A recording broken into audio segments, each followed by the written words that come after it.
lain. Emang dia masih sering utang sama lo? Elah, kalau itu mah tak usah kamu tanya-tanya lagi. Kalau udah ngutang sama gue tuh lembut sekali, ramah sekali. Seakan-akan itu ya giginya itu lebih lembek dari tai. Ngutang enak-enak, gue ini.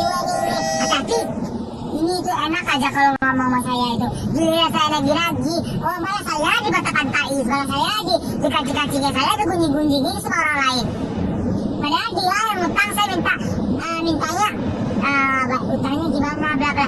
Sampai saya dimusuhin, saya yang dengan miskin kakak gak mungkin seperti itu. Ya itulah namanya manusia.